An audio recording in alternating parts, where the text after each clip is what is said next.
கன்னி ராசி நேயர்களே, இந்த வீடியோ உங்களுக்கே தற்செயலா வந்ததுன்னு நினைக்காதீங்க. இப்போ நீங்க இதை பார்த்துட்டு இருக்கீங்கன்னா அதுக்கு பின்னாடி ஒரு காரணம் இருக்கு. சமீப காலமா மனசுல ஏதோ ஒரு குழப்பம், எப்போ என் வாழ்க்கை சரியான பாதைக்கு போகும்னு ஒரு கேள்வி. அந்த பதிலை தேடிதான் இப்போ நீங்க இங்க வந்திருக்கீங்க. நம்ம எல்லாரும் ஒரே மாதிரி இல்லைங்க. ஒவ்வொருத்தருக்கும் ஒரு தனி பாதை இருக்கு. சில நேரம் அது நம்ம கைக்கு எட்டாத மாதிரி தோணும், சில நேரம் வாழ்க்கை நம்மளை சோதிக்குங்க. ஆனா அந்த நேரத்துல நம்மளை காப்பாத்தி வழி நடத்துற ஒரு சக்தி இருக்குது. அதுதான் நம்மளுடைய குலதெய்வம். பல தடவை கடைசி நிமிஷத்துல விஷயங்கள் சரியாக இருக்கலாம், அது எல்லாம் சும்மா இல்லைங்க. அதுக்கு பின்னாடி குலதெய்வ அருள் தான் காரணமா இருக்கு. இந்த கன்னிராசி பலன்கள் உங்களுக்கு உண்மையிலேயே வேலை செய்யணும்னா இந்த நிமிஷம் ஒரு சின்ன விஷயம் செய்யுங்க. கமெண்ட்ல உங்க குலதெய்வத்துடைய பெயரை எழுதுங்க, மனசார எழுதுங்க. அந்த நம்பிக்கை தான் இந்த பலனோட சக்தி. இன்னும் நம்ம சேனலை சப்ஸ்கிரைப் பண்ணலன்னா மறக்காம சப்ஸ்கிரைப் பண்ணிக்கோங்க. அப்படியே பக்கத்தில் இருக்கிற பெல் ஐக்கானையும் பிரஸ் பண்ணிக்கோங்க. வாங்க வீடியோக்குள்ள போலாம். அன்பான கன்னிராசி நேயர்களே, உங்களுடைய வாழ்க்கையில இனி வரக்கூடிய காலங்கள்ல எந்த மாதிரியான மாற்றங்களை எல்லாம் கொண்டு வரப்போகுது? உங்களுடைய தொழில், பணவரவு, திருமணம், குடும்ப வாழ்க்கை, காதல், படிப்பு, உடல் நலம் மற்றும் மனநிலை எப்படி இருக்கும்?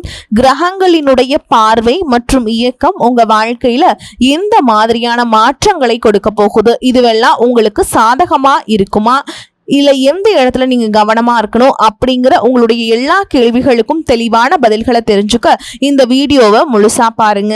புதனை ராசி அதிபதியாக கொண்ட கன்னிராசி, உத்திர நட்சத்திரம் 2ஆம் பாதம், 3ஆம் பாதம், 4ஆம் பாதம், அஸ்த நட்சத்திரம், சித்திரை நட்சத்திரம் 1ஆம் பாதம், 2ஆம் பாதங்கள்ல இருக்கவங்களுக்கு பணியில் இருந்து வந்த பிரச்சனைகள் குறையும். வெளியூர் மற்றும் வெளிநாடு தொடர்பான பயணங்கள் கைகூடும். வேலை செய்யக்கூடிய இடத்துல உங்களுக்கு நிம்மதி இருக்கும். செல்வ சேர்க்கை தொடர்பான முயற்சிகள் உங்களுக்கு நல்ல வெற்றியை கொடுக்கும். எதிர்பாராத சில வரவுகள் மூலமாக சேமிப்புகள் அதிகரிக்கும். முதலீடு தொடர்பான விஷயங்கள்ல ஆலோசனை பெற்று முடிவெடுப்பது நல்லது.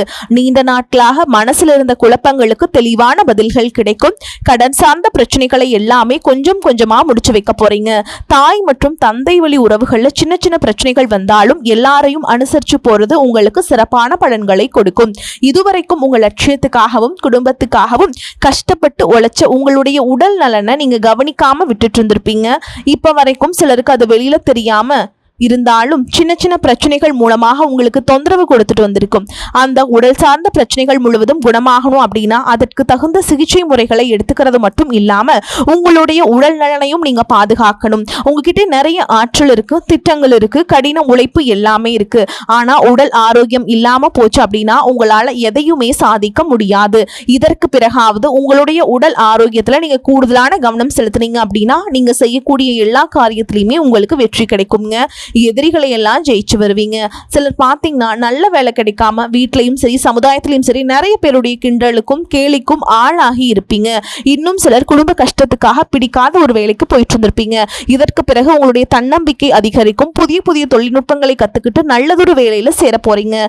அரசியல்வாதிகளை பொறுத்த வரைக்கும் புதிய பொறுப்புகள், புதிய பதவிகள் எல்லாமே தானாக கிடைக்க போகுது.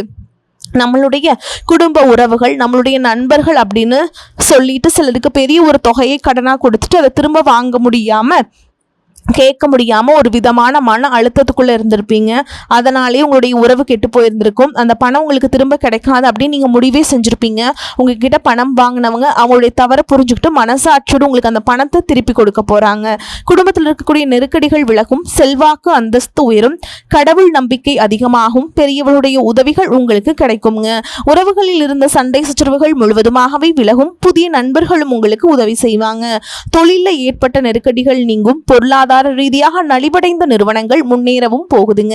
மேலும் மேலும் எதிர்பார்த்த லாபமானது உங்களுக்கு வியாபாரத்துல கிடைக்க போகுது. புதிதாக தொழில் தொடங்கணும் அப்படின்னு நினைக்கிறவங்க இந்த காலகட்டத்தில் நீங்க தொழில் தொடங்கலாம். இதுவரைக்கும் உங்க குடும்ப உறவுகளுக்கு நீங்க பெருசா முக்கியத்துவம் கொடுத்துட்டு இருக்க மாட்டீங்க. எத்தனையோ கஷ்டமான சூழல்கள்ல உங்களோட எல்லாவற்றையும் சகித்து கொண்டிருந்த குடும்ப உறவு இந்த சகிப்புத்தன்மை இழந்து கடமைக்கு ஏதோ ஒரு வாழ்க்கையை வாழ்ந்துட்டு இருக்க மாதிரியான சூழல்ல இருந்திருப்பாங்க. என்னதான் நீங்க குடும்ப உறவுகளை பத்திரமா பாத்துக்கிற, எல்லாத்தையும் பூர்த்தி செஞ்சு கொடுக்க கொடுக்குறேன் அப்படின்னு சொன்னாலும் குடும்ப உறவுகள் கிட்ட நீங்க மனம் விட்டு பேசணும். நீங்க 20 வயசுல இருந்தாலும் சரிங்க, 70 வயசுல இருந்தாலும் சரி, குடும்பத்தில் இருக்கக்கூடிய மனநிலை நீங்க எல்லா கட்டத்திலையுமே புரிஞ்சுக்கணும். அவங்களுடைய வார்த்தைகளுக்கும் மதிப்பு கொடுத்து சில விஷயங்களை திருத்திக்கிட்டும் சில விஷயங்களை மாத்திக்கிட்டும் நீங்க இருந்தீங்க அப்படின்னா உறவுகள் உங்களை தலையில தூக்கி வச்சு கொண்டாடுவாங்க. உங்களை பொறுத்த வரைக்கும் குடும்பத்துல நிம்மதி முழுசா கிடைக்கணும் அப்படின்னா சில இடங்கள்ல விட்டு கொடுத்து போறது தான் நல்லது அப்படிங்கிறத நீங்க ஞாபகம் வச்சுக்கோங்க. இதையெல்லாம் சரியா செய்யாத காரணத்தினாலதான் நிறைய பேருடைய குடும்பத்துல கணவன் மனைவியா இருப்பாங்க, வெளியே போவாங்க வருவாங்க, ஆனா உண்மையான அந்யோன்யம் இருக்காது. சரியா பேசிக்க கூட மாட்டாங்க. சமுதாயத்துக்காக போலியான ஒரு வாழ்க்கைய வாழ்ந்துட்டு இருக்க மாதிரி இருக்கும். இதற்கு பிறகு உங்க வாழ்க்கையிலும் இதுவெல்லாம் நடக்க கூடாது அப்படின்னா மனம் விட்டு பேசி உங்க கூட அதிகமான நேரத்தை செலவிடணும். உங்க மேல உங்களுக்கு நம்பிக்கை வர மாதிரி நடந்துக்கணும். பண வசதி வாய்ப்புகள் எல்லாருக்கும் தேவை அப்படின்னாலும் அதை வச்சு நிம்மதியான அழகான ஒரு வாழ்க்கைய வாழ முடியாதுங்க. கோடீஸ்வரனா இருக்கவங்க கூட கஷ்டப்படுறதையும் ஏழைகளா இருக்கவங்க கூட சந்தோஷமா இருக்கிறதையும் நம்மளால பார்க்க முடியுது. சின்ன சின்ன விஷயங்கள் கூட சரியா பேசி முடிக்காத காரணத்தினாலதான் பெரிய பெரிய பிரிதல்கள் எல்லாமே வருது. இன்னும் சிலருக்கு பார்த்தீங்கன்னா விவாகரத்து வரைக்கும் கூட போயிருது. இந்த மாதிரியான விஷயங்கள் எல்லாமே உங்க வாழ்க்கையில் நடக்கிறதுக்கு நீங்க மட்டுமே முழுமையான காரணம் இல்லைங்க. உங்களை மட்டுமே குற்றம் சொல்லிட முடியாது. சில கிரகங்களுடைய பார்வை, தசா புத்தியினுடைய பலன்கள் காரணமாகவும் இதுவெல்லாம் நடக்கும். சில ஜோதிட சூட்சமங்களை எல்லாம் நீங்க புரிஞ்சுக்கிட்டு சரியான விஷயங்களை மட்டும் செஞ்சீங்க அப்படின்னா உங்களுடைய வாழ்க்கையிலும் நல்லது நடக்கும். நீங்க விவாகரத்தை வாங்கி இருந்தா கூட 2 பேருடைய உள்ளத்திலையும் தூய்மையான புரிதல் வர வரைக்கும் உண்மையா நடந்துக்கோங்க. உங்க வாழ்க்கையில் நடந்த சம்பவங்கள் எந்த மாதிரி சிச்சுவேஷன் நடந்துச்சு அப்படின்னு மற்றவங்க சூழல்ல இருந்து உணர்வு பூர்வமாக நினைச்சு பாருங்க. நிச்சயமா உங்க மனசுக்குள்ள மிகப்பெரிய மாற்றம் வருங்க. இந்த மாற்றத்தின் காரணமா குடும்ப உறவுகள் மீண்டும் சேருவாங்க. இதுவெல்லாம் உடனே நடக்கல அப்படின்னாலும் சில மாதங்கள் ஒன்றாக சேர்வதற்கான வாய்ப்புகள் இருக்கு. இந்த வாய்ப்புகள் சரியாக அமையும் பொழுது நீங்க அதை பயன்படுத்திக்கிட்டீங்கன்னா உங்களுடைய வாழ்க்கை உங்களுக்கு பிடிச்ச மாதிரியே மாறும். உங்களுடைய முன்னேற்றத்தை தடுக்கிறதுக்கும் உங்களை அவமானப்படுத்துறதுக்கும் இங்க நிறைய பேர் கூடவே இருந்துட்டு முயற்சி பண்ணிட்டு தான் இருக்காங்க. ஆனாலும் அவங்களுடைய சதிகளையும் சூழ்ச்சிகளையெல்லாம் தாண்டி இப்ப வரைக்கும் நீங்க ஓரளவுக்கு நீங்க நல்லா இருக்கீங்க அப்படின்னா உங்ககிட்ட இருக்கக்கூடிய நல்ல எண்ணங்களும் கடவுள் பக்தியும் இதுவரைக்கும் நீங்க செஞ்ச தர்ம காரியங்களும் தான் உங்களை காப்பாத்திக்கிட்டு இருக்கு.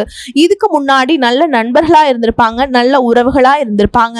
அவங்களே தன்னுடைய சுயநலத்துக்காக துரோகங்களை எல்லாம் செஞ்சு உங்களுடைய வாழ்க்கையை கெடுக்கணும் அப்படின்னு நினைக்கும் பொழுது இந்த உலகத்துல யாரு நல்லவங்க யாரு கெட்டவங்க யாரை நம்புறது அப்படிங்கிறதே தெரியாம தான் நீங்க புலம்பிட்டு இருக்கீங்க. ஒரு வகையில இந்த மாதிரி விஷயங்கள் உங்களுக்கு கஷ்டத்தை கொடுத்தாலும் இப்பவாவது இவங்க நம்ம மேல எவ்வளவு பொறாமையோடவும் வன்மத்தோடவும் இருக்கிறாங்க அப்படிங்கிறத ஓரளவுக்கு நீங்க புரிஞ்சிருப்பீங்க. இது எல்லாமே தெரிஞ்சுமே கூட நீங்க என்னமோ பண்ணுங்க, எத்தனையோ நல்லது செஞ்ச எனக்கு மனசாட்சிக்கு விரோதமா தப்பு செய்றீங்க அப்படின்னா அந்த கடவுள் உங்களுக்கு நிச்சயமா மிகப்பெரிய தண்டனையை கொடுப்பாரு அப்படின்னு தான் கடவுள் கிட்ட உங்களுடைய வேண்டுதல்களை எல்லாம் வச்சுக்கிட்டு கடந்து போயிட்டு இருப்பீங்க. இப்ப இருக்கக்கூடிய சூழல்ல தான் உண்டு தான் வேலை உண்டு அப்படின்னு தான் இருக்கீங்க. இருந்தாலும் உங்களுடைய கஷ்டத்தையும் கண்ணீரையும் மற்றவங்களுக்கு தெரியாத மாதிரி தான் பார்த்துட்டு இருக்கீங்க. உங்களுடைய வாழ்க்கை உங்களை எப்படி புரட்டி போட்டாலும் முடக்கி வச்சாலும் நீங்க எப்பவும் போல சாதாரணமா இருக்கிறதுனால உங்களை சுத்தி இருக்கவங்க எல்லாருமே உங்களுக்கு என்னப்பா ஜாலியான வாழ்க்கை வாழ்றாங்க, இவங்க கிட்ட என்ன குறை அப்படின்னு சொல்லுவாங்க. ஆனா மனசுல நிம்மதி இல்லாம சரியா சாப்பிட முடியாம அவ்வளவு ஏங்க நிம்மதியா தூங்க முடியாம கூட நீங்க எவ்வளவு கஷ்டப்படுறீங்க அப்படிங்கிறது உங்களுக்கும் அந்த கடவுளுக்கு மட்டுமே தெரிந்த உண்மைங்க. இந்த மாதிரி உங்க வாழ்க்கையில திடீர்னு ஒரு பிரச்சனை, உடம்பு சரியில்லை, ஹாஸ்பிட்டல்ல பெருசா செலவு வந்துருச்சு, குடும்பத்துல அவசர தேவைக்கு பணம் பத்தல, பிசினஸ் லாஸ் முடங்கிருச்சு அப்படின்னா கூட உங்களுக்கு உதவி செய்யறதுக்கும் ஆறுதலாக 4 வார்த்தை பேசுறதுக்கும் அவ்வளவு எங்க திரும்பி பார்க்க கூட உண்மையான ஆள் கிடையாதுங்க. ஆனா நீங்களாவே ஏதோ தட்டு தடுமாறி எந்திரிச்சு நிற்கிறப்போ உங்களை குறை சொல்றதுக்கே நிறைய பேர் தேடி வருவாங்க. உங்க சொந்தக்காரங்க தெரிஞ்சவங்க அப்படின்னு எல்லாரும் தேவைக்கு மட்டும்தான் உங்களை பயன்படுத்திக்கிறாங்க. இதையெல்லாம் தெரிஞ்சதுக்கு அப்புறமும் மறுபடியும் அவங்களுக்கு எல்லாம் உதவி செஞ்சு ஏமாறக்கூடியவங்க தான் நீங்க. இந்த வாழ்க்கையில எப்படியாவது முன்னேறணும் அப்படிங்கிறதுக்காக தினம் தினம் கஷ்டப்பட்டு உழைக்கிறீங்க. இது நாள் வரைக்கும் என்னுடைய மனசாட்சிக்கு தெரிஞ்சு நான் யாருக்குமே எந்த கெடுதலையும் கஷ்டத்தையும் துன்பத்தையும் கொடுத்ததில்லை. எனக்கு மட்டும் ஏன் இந்த மாதிரி வாழ்க்கையில இப்படி நடக்குது அப்படின்னு ஆதங்கப்படுறது உண்மைதாங்க. என்ன இருந்தாலும் உங்களுக்கு இவ்வளவு கஷ்டங்கள் ஆகாது. இந்த மாதிரி பிரச்சனைகள் உங்க வாழ்க்கையில வரும், கொஞ்ச நாளுக்கு அப்புறம் அது போயிடும். நிறைய நேரங்களில் பார்த்தீங்கன்னா உங்களால எந்த பிரச்சனைகளும் வராது, ஆனா உங்களை சுத்தி இருக்கவங்க மூலமா தான் உங்களுக்கு நிறைய பிரச்சனைகள் வருது அப்படிங்கிறத இப்பவாவது கொஞ்சம் புரிஞ்சுக்கோங்க. இவ்வளவு நடந்ததுக்கு அப்புறம் இனி என் வாழ்க்கை மாறுமா அப்படின்னு நீங்க கேட்கிற கேள்விக்கெல்லாம் பதிலாதாங்க இனி வரக்கூடிய கிரக நிலைகள் மற்றும் அது இயக்கத்தின் காரணமா அவங்களுக்கு நல்ல பலன்கள் எல்லாமே கிடைக்க போகுதுங்க. நான் இது நாள் வரைக்கும் நடந்த கெட்ட விஷயத்தை எல்லாமே விட்டுருங்க. இனி வரக்கூடிய நாட்கள் உங்களுக்கு எந்த மாதிரி நன்மைகள் கிடைக்க போகுது அப்படிங்கிறத பற்றி தான் இந்த வீடியோ பதிவில் பார்க்க போகிறோம். முதலாவதாக மீனராசியில் இருக்கக்கூடிய சனி பகவான் உங்களுக்கு ஆரம்பத்தில் சில தடைகளை கொடுத்திருந்தாலும் இந்த வருடத்தின் இறுதிக்குள்ள உங்களுக்கு நல்ல பலன்களை எல்லாம் கொடுக்க போறார். தடைகளை எல்லாம் விளக்க போறார். இதன் மூலமா பொருளாதார ரீதியாக உங்களுக்கு நல்ல முன்னேற்றம் அப்படிங்கிறது விரைவிலேயே ஏற்பட போகுதுங்க. அடுத்துதான் பார்த்தீங்கன்னா சுக்கிர பயிற்சி. புதிதாக வீடு வாகனங்கள் எல்லாமே வாங்குவீங்க. ஆரம்பத்தில் பொருளாதாரத்துல ஏற்ற இறக்கங்கள் இருந்தாலும் இந்த வருடத்துல முடியும் பொழுது குறிப்பிட்ட அளவுக்கு நீங்க சொத்து சேர்த்து வச்சிருப்பீங்க. குரு பகவான் மிதுன ராசியிலிருந்து தன்னுடைய உச்ச ராசியான கடக ராசிக்கு வந்திருக்காருங்க. இதனால கஜகேசரி யோகமும் உண்டாயிருக்குங்க. இந்த நேரத்துல உங்க நிதி நிலைமை ரொம்பவே முன்னேற்றமா இருக்கும். குழந்தை பாக்கியம் இல்லை அப்படின்னு கவலைப்பட்டு இருந்தவங்களுக்கு நிச்சயமா குழந்தை பாக்கியம் உருவாகும். அவங்களுடைய உடல் நலன்ல எவ்வளவு பிரச்சனைகள் இருந்தாலும் அதையெல்லாம் சரி செஞ்சு இந்த பாக்கியத்தை அடைய போறீங்க. குடும்பத்திலையும் மனதிலையும் மிகப்பெரிய மகிழ்ச்சி நிரந்தரமா இருக்க போகுதுங்க. படிக்கக்கூடிய மாணவர்களுக்கும் கல்வி ரொம்பவே சிறப்பாக இருக்க போகுது. அடுத்ததான் நவம்பர் மாதத்தில் ஏற்படக்கூடிய ராகுகேது பயிற்சியில குடும்பம் மற்றும் தொழில திடீர் மாற்றங்களும் திருப்பங்களும் ஏற்பட போகுது. நீண்ட நாட்களாக நிறைய பேர் உடல்நலம் சார்ந்த பிரச்சனைகளை முடங்கி கிடந்திருப்பீங்க. நடக்கிறதுக்கே ரொம்ப சிரமப்பட்டு இருந்திருப்பீங்க. அந்த பிரச்சனைகள் எல்லாமே முழுவதுமாக நிவர்த்தியாக போகுது. கடந்த காலகட்டங்களில் உங்களுக்கு நல்லதொரு வேலை கிடைச்சிருக்காது. குடும்ப கஷ்டத்திற்காக குறைவான சம்பளத்தில் பிடிக்காத வேலையை செஞ்சுட்டு இருந்திருப்பீங்க. உங்களை பொறுத்த வரைக்கும் பிஏ முடிச்சிருப்பீங்க, டிகிரி படிச்சிருப்பீங்க. சில பேர் தன்னுடைய கல்வி தகுதிக்கு சரியான வேலை கிடைக்கல அப்படின்னு ரொம்பவே ஆதங்கப்பட்டு இருந்திருப்பீங்க. வரக்கூடிய நாட்களில் நீங்க சரியான முயற்சிகளை எடுத்தீங்க அப்படின்னா அரசாங்க வேலைக்கு நீங்கள் முயற்சி பண்ணாலும் உங்களுக்கு அரசாங்க வேலை கிடைக்கும். பேங்க் வேலையோ ஐடி வேலையோ இல்லை தனியார் நிறுவனங்களில் உங்களுக்கு மனசுக்கு பிடிச்ச மாதிரி நல்ல வருமானத்தோடு வேலை கிடைக்கக்கூடிய சூழலும் இருக்குது. மேலும் கணவன் மனைவிக்கிடையே பார்த்தீங்கன்னா நல்ல அந்யோன்யம் இருக்க போகுது. இது வரைக்கும் இருந்த மன கஷ்டங்கள் எல்லாம் நீங்கள் ஒற்றுமையோடு இருக்க போகிறீங்க. சொத்து மற்றும் பிரச்சனைகள் காரணமாக நீதிமன்றத்தில் ஏதாவது வழக்குகள் இருக்குது அப்படின்னா கூட அதுவெல்லாம் உங்களுக்கு சாதகமாக மாறும். அதிலும் சொத்து விஷயத்தில் சனி பகவானுடைய பார்வை உங்களுக்கு நேரடியாக இருக்கிறதுனால சில தடைகளை கடந்து வரும் பொழுது உங்களுக்கு அந்த சொத்தானது நிச்சயமா கிடைக்கும். இதுவரைக்கும் நீங்க வேலை செஞ்சிருக்கக்கூடிய இடத்துல சரியான ஒத்துழைப்பு இருந்திருக்காது. முழு ஈடுபாட்டோட வேலை செய்ய முடியாத அளவுக்கு சில பிரச்சனைகளை எல்லாம் கொடுத்துருப்பாங்க. இனி வரக்கூடிய காலங்களில் உடன் வேலை செய்கிறவங்க மூலமாக உங்களுக்கு நல்ல ஆதரவு கிடைக்கும். சந்தோஷமாக அந்த வேலையை செய்வீங்க. வேலையில் உங்களுக்கு பண பலன்கள் ஏதாவது வராமல் இருந்துச்சுன்னா அந்த பண பலன்கள் எல்லாமே உங்களுக்கு வெகு சீக்கிரத்தில் கிடைக்கும். அரசு வேலை இருக்கக்கூடியவங்க சட்டத்திற்கு புறமாக எந்த காரியத்திலும் ஈடுபடாமல் நேர்மையாக நடந்து கொள்வது நல்லதுங்க. பொது வாழ்க்கையில் இருக்கவங்களுக்கு நீங்கள் எதிர்பார்த்ததை விட மிகப்பெரிய நிலையை அடைய போறீங்க. தொழில் இருந்த தடைகள் எல்லாமே விலகிறது மட்டும் இல்லாமல் புதிதாக கிளைகளையும் தொடங்குவீங்க. உங்களுடைய உற்பத்தி அதிகரிக்கும். தொழிலை விரிவு செய்வீங்க. வரக்கூடிய நாட்களில் உங்களுக்கு விற்பனையும் அதிகமாகும். ஏற்றுமதி இறக்குமதியிலெல்லாம் உங்களுக்கு நல்ல லாபம் கிடைக்கும். நீங்கள் செய்யக்கூடியது சின்ன தொழிலோ பெரிய தொழிலோ அதுவெல்லாம் உங்களுக்கு நல்ல வளர்ச்சியை கொடுக்கும் அப்படிங்கிறத நீங்கள் ஞாபகம் வச்சுக்கோங்க.